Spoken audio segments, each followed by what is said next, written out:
Let's first talk more about the breaking news story tonight that the government has, 2 years after announcing its plans to send people to Rwanda, actually sent one person to Rwanda. But, big caveat, it's under a voluntary scheme. What does that mean, and what does it mean for the wider Rwanda policy?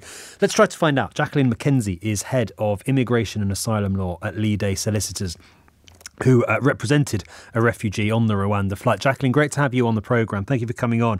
Just to be clear on this is not someone being sent to Rwanda under the government's flagship Rwanda policy. It's a slightly separate scheme. Have I got that right? Yes.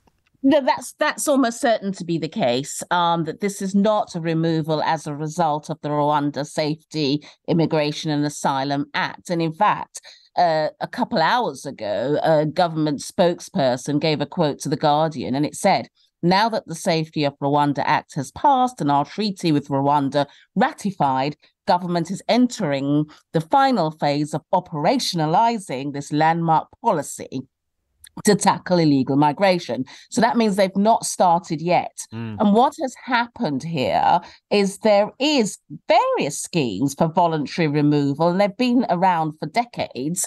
I remember maybe a decade ago, you could get £750 if you were happy to go. It went up to £1,500, and now it's at £3,000.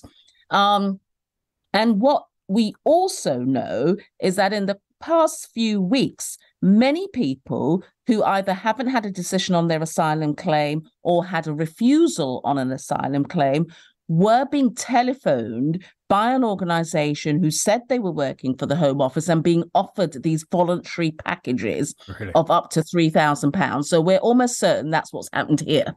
So the government, I mean, is it unfair of me to basically say, Jacqueline, that the government is now bribing people to go to Rwanda? This is someone who claimed asylum in this country, had that claim rejected, was therefore presumably liable to be deported. But instead of that, the government has paid him what is believed to be £3,000 and got him on a commercial flight to Rwanda.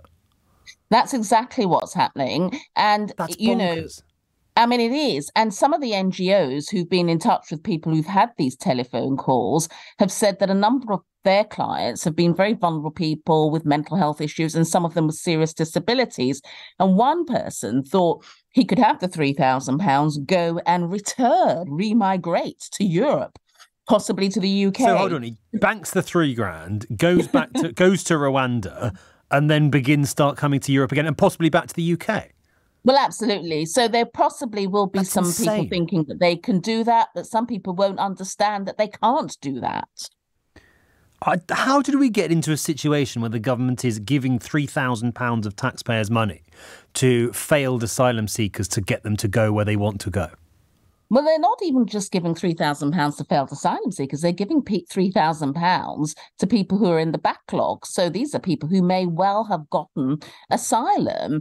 What we need to be more concerned about is the £500 million we've given to Rwanda for a scheme that's not a real scheme.